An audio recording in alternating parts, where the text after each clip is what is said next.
Tout le monde, comme tout le monde le sait, maintenant Rick Tocchet est rendu, va devenir le coach des Flyers de Philadelphie. Dans mon livre à moi, ce que j'aurais bien aimé voir Yann Laperrière accéder à ce poste-là. Je ne le verrais pas devenir assistant coach à Rick Tocchet, même si ça pourrait quand même arriver. Je pense que Laperrière a déjà passé par là, puis c'est un gars qui mérite une place comme coach en chef dans la Ligue nationale. Il fait un très bon job présentement avec les Fantômes de Lehigh Valley, puis j'ai l'impression que c'est un coach qui pourrait bien faire avec les jeunes et aussi avec les vétérans dans une équipe. Martin Saint-Louis fait un bon job à Montréal. Je pense que la Perrière pourrait faire tout autant avec les Flyers. Malheureusement pour lui, Daniel Brière a choisi d'aller chercher Rick Tocchet, qui n'est pas un mauvais coach, soit dit en passant. Pas du tout le même genre de coach que peut l'être Yann Laperrière, mais il faut le dire là, quand même, et je pense que c'est pas un mauvais coach. J'espère que pour l'Api qu'il va avoir une chance bientôt. Ça sera peut-être pas. Peut-être qu'il va prendre encore une fois son mal en patience puis attendre qu'un Rick Tocchet perde son job à un moment donné. Mais je pense que c'est un gars passionné. C'est un gars qui pourrait peut-être rester quand même avec les Flyers puis continuer à faire son travail pendant plusieurs années, mais à quelque part, il va sûrement avoir quelqu'un m'amener qui va faire un offre, puis qui sait. Peut-être ça va venir même des Islanders. En parlant des Islanders, Patrick Roy, pour moi, c'est un coach aussi que j'admire. Et puis, j'aurais aimé ça le voir peut-être dans une job de GM. Je croyais peut-être que les Islanders se seraient laissés tenter à faire un essai avec Patrick Roy. Patrick, il a été avec les Remparts de Québec, il était un GM, un coach. Il a été les deux en même temps. Il fera pas les deux en même temps dans la Ligue nationale. On sait tous ça. C'est clair comme de l'eau de roche. Sauf que je pense que Patrick aurait fait une bonne job à moyen, long terme et même à court terme avec comme GM. Il y a beaucoup de jobs à faire à New Yondale. C'est sûr que ça n'aurait pas changé du jour au lendemain. L'équipe ne serait pas devenue pas nécessairement une équipe une puissance nationale dans un claquement de doigts. Là. Je pense que ça aurait pris bien du travail, puis certainement quelques années aussi.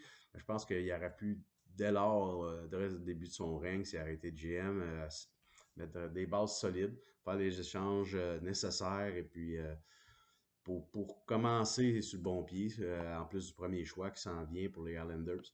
On a choisi tout simplement d'aller avec Darche. Darche qui est on dit une bonne tête de hockey. On dit ça parce que, dans le fond, c'est pas lui qui est GM avec le Lightning. On sait tous que, dans le fond, c'est notre autre Québécois qui est là-bas, qui j'ai oublié le nom, c'est malheureux, mais en tout cas. Ouais. Anyway, tout ça pour dire que c'est pas lui qui est le GM là-bas qui est en tête de ce job-là. Je dis pas qu'il n'a pas bien conseillé, on sait pas. C'est dur de prouver qu'est-ce qu'il a fait et qu'est-ce qu'il n'a pas fait. C'est-à-dire, c'est quoi les décisions que lui il aurait pris à la tête du Lightning, étant donné que c'était pas lui qui est là. C'est Brisebois qui est là. Alors, Julien Brisebois, le nom vient de me revenir.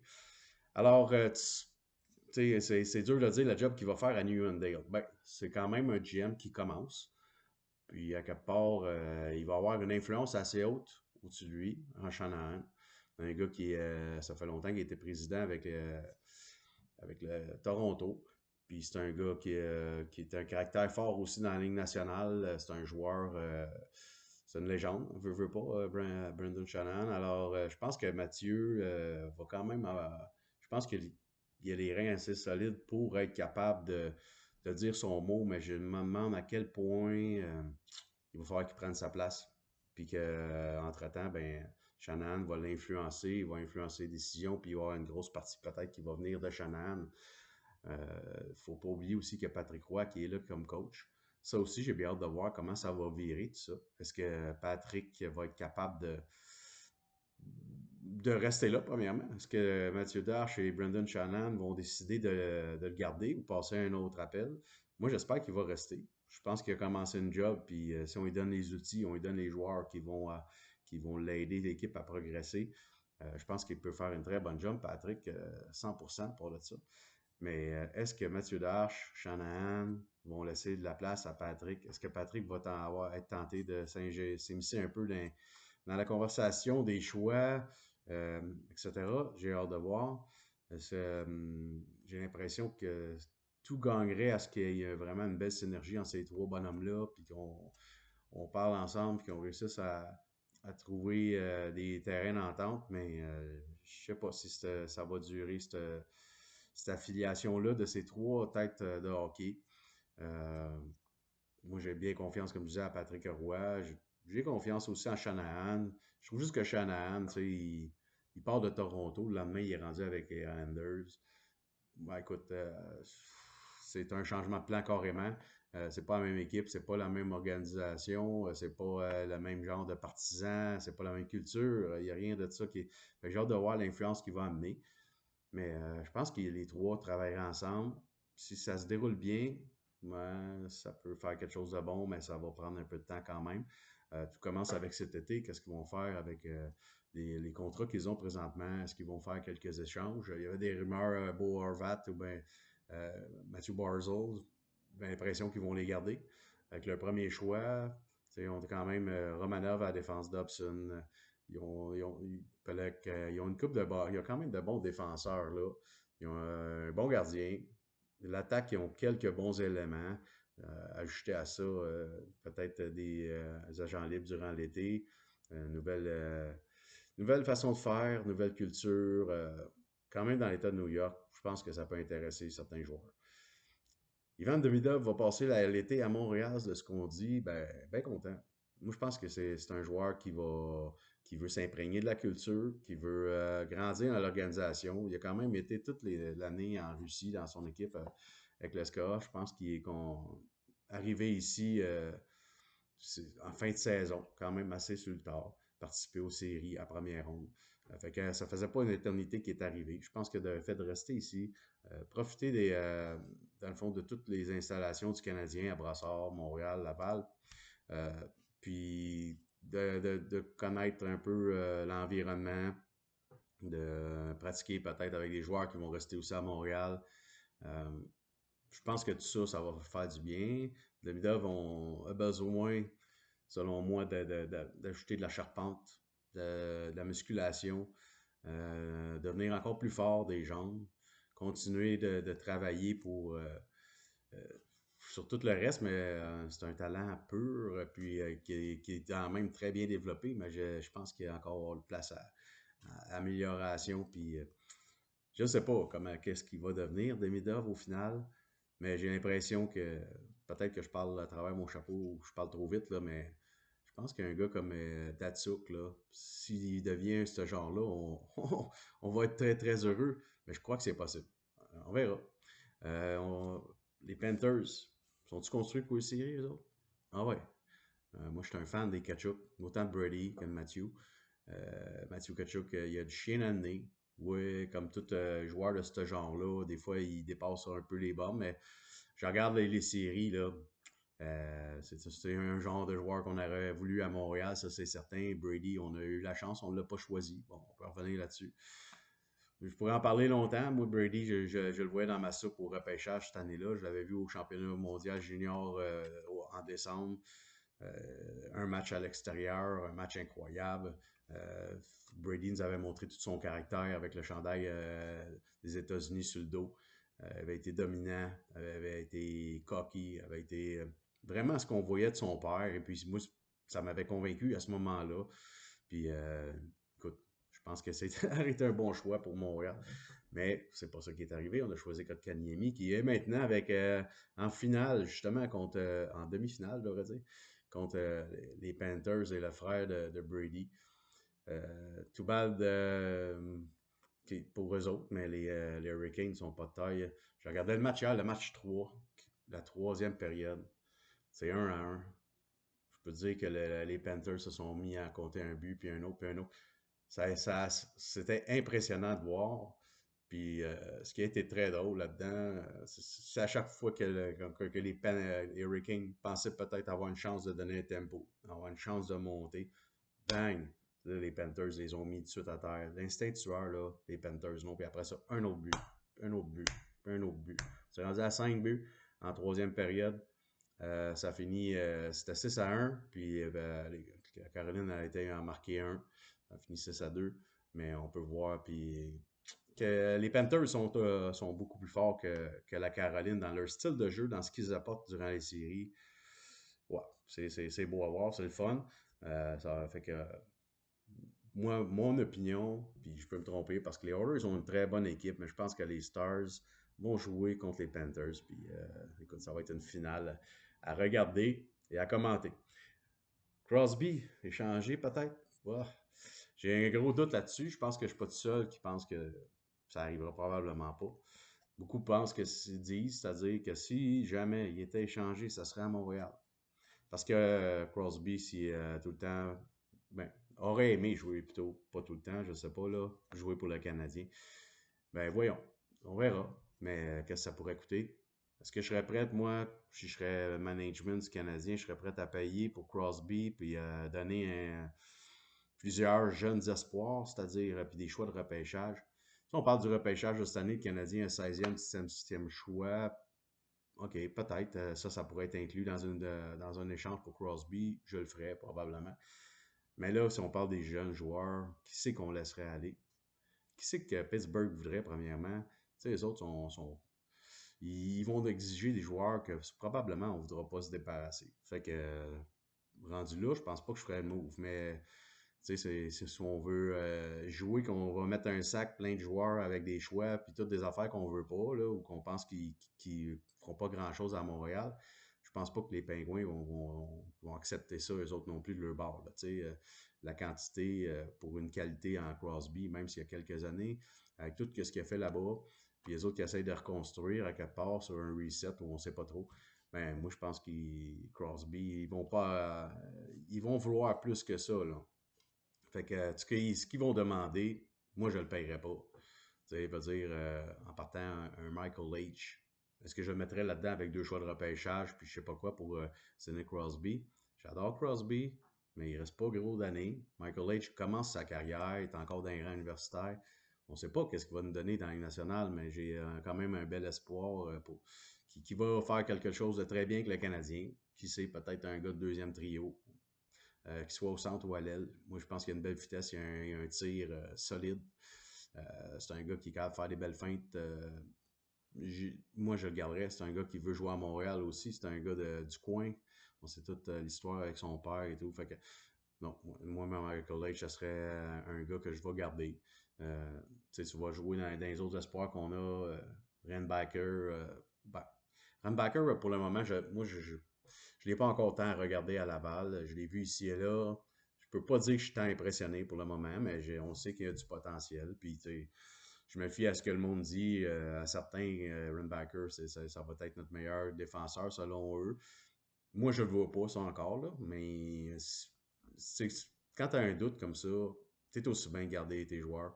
J'ai déjà entendu quelqu'un dire, écoute, tu te débarrasses pas de jeunes joueurs avant qu'ils aient 25 ans parce que tu veux voir leur potentiel, justement, tu veux voir jusqu'où ils peuvent aller.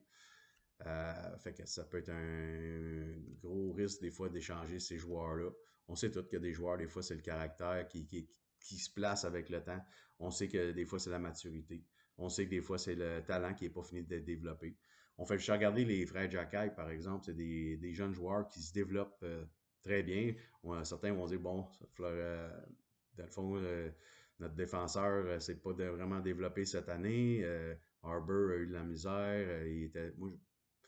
Écoute, moi, j'ai vu quand même une amélioration. Puis oui, son temps de glace a été diminué par moment, a été même des estrades pour laisser la place à Strobel ou à un autre certain moment. Moi, j'ai confiance en Harper. Puis même s'il serait un 5-6, il n'y a aucun mal à ça. Qu'il soit un septième, ben, ça serait plate un peu pour lui, mais je souhaite d'être au moins sixième.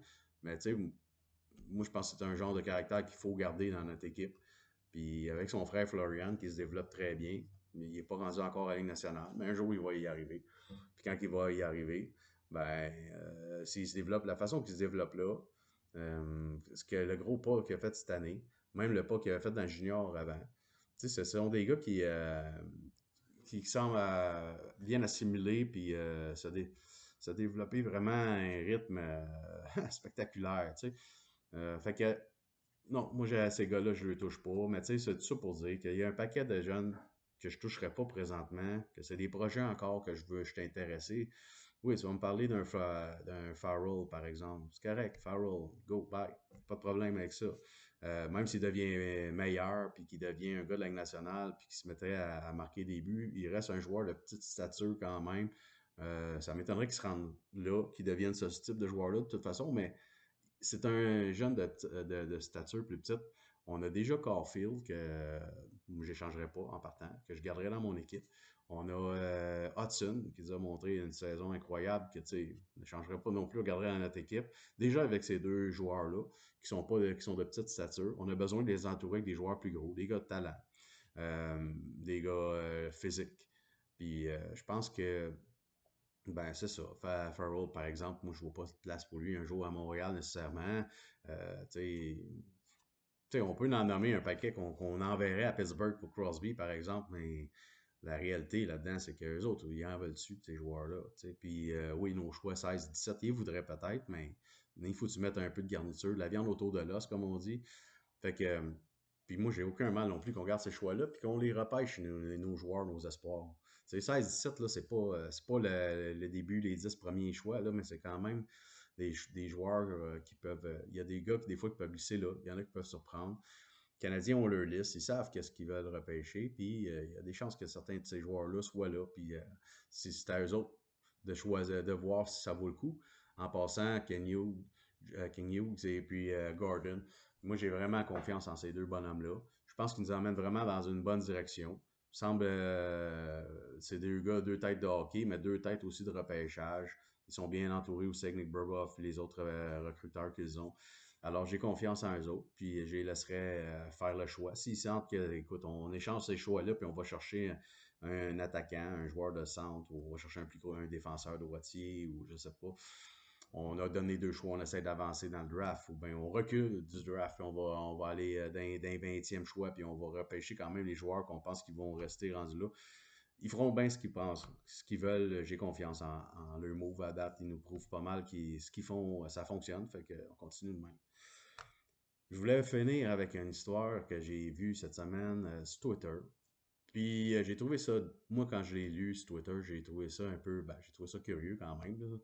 Mais je trouvais pas que ça avait sa place nécessairement, mais en même temps, bof, c'est des choses qui peuvent arriver, puis je veux dire, j'en ferais pas tout un plat, puis j'aurais pas mis ça nécessairement public à tout le monde, là, tu sais, de faire un... J'aime beaucoup, ben, j'aime les stations sportives de hockey, j'écoute des commentaires souvent, tu sais, que ce soit anglophone, francophone, tu sais. Mais, tu sais, un animateur, dans le fond, sur une chaîne sportive francophone qui est allé parler cette semaine du tweet du père de Slavkovski.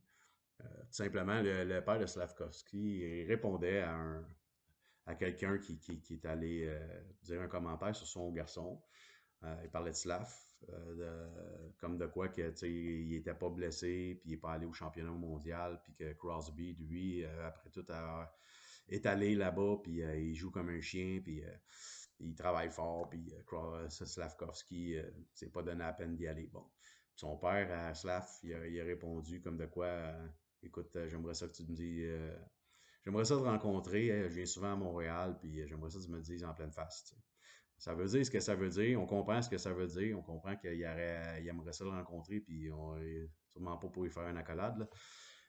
Moi, honnêtement, je trouve que c'est n'importe quoi. Je comprends que son père est à Slav, premièrement. Il devait être un peu sur le coup de l'émotion quand il a écrit ça. Il aime son enfant, comme tout bon père de famille, je pense, aime ça, ses enfants, puis ils veulent les protéger. Puis, on sait que des fois, ça dégénère sur les réseaux sociaux, puis peut-être qu'il y a, il y a un trop plein d'autres choses aussi qu'il a lu, qu'il a vu. Puis là, finalement, ben, cette fois-là, il a décidé de répondre à la personne en lui lançant un commentaire à son tour. Oui, ça n'a pas sa place, mais en même temps, y a-tu quoi faire un plat avec ça? Je pense que le père de Slav, il doit être au courant que ça n'a pas sa place. Peut-être qu'après l'avoir envoyé, une journée ou deux après, il s'est dit, ouais, j'aurais peut-être pas dû. Peu importe. Peut-être même Uri a parlé à son père et dit, regarde, s'il a vu ça, je suis même pas sûr, mais il a peut-être dit, regarde, là, pourquoi t'as mis ça là? C'est sûr que le Canadien, eux autres, ils vont peut-être faire de quoi avec ça, parler avec le père de Uri ou directement à Uri puis dire, regarde, ça n'a pas sa place, ces choses-là. Je pense pas qu'il faut faire tout un plat avec ça de là à faire un 10 minutes là-dessus, puis à dire oh mon Dieu, qu'est-ce qui est arrivé là, puis tu sais, je pense que c'est juste bon pour des codes d'écoute. Mais moi, j'embarque pas tant là-dedans, même si je viens d'en parler. C'est juste que je trouve que c'est pas le genre de choses qu'on devrait publiciser. Puis moi, j'ai pas un auditoire à tout craquer comme peut l'avoir la station de radio et cet animateur-là. Fait que c'est pour ça que je peux en parler, puis ça n'a aucune incidence, mais je peux dire que lui, d'en parler même devant le public, ça peut. Certaines personnes vont sauter là-dessus juste dans le fond, pour pouvoir planter un joueur, planter une organisation. Je trouve que c'était pas nécessaire. Je pense pas que c'est son but non plus. C'est juste que, tu sais, on veut des codes d'écoute. C'est ça qu'on fait des fois. Puis j'imagine que c'est dans cette optique-là qu'on a. Des fois, on cherche des sujets. Ben, c'est ça qu'ils ont fait. Et on a décidé d'en parler. Fait que c'était mon sujet par rapport à pas mal le final que je voulais discuter pour le moment. J'ai beaucoup de choses que j'aimerais jaser. Il y a plein de choses que j'aimerais développer. Même des sujets déjà discutés qu'on pourrait développer beaucoup plus. J'aimerais rentrer du monde dans la conversation, mais on verra. Si j'ai la chance, à m'amener, je vais ajouter euh, du personnel pour discuter de hockey. Moi, ça me fait plaisir de donner mon opinion. Que le monde écoute ou écoute pas, j'aime ça en parler. Fait que, au plaisir. Au revoir.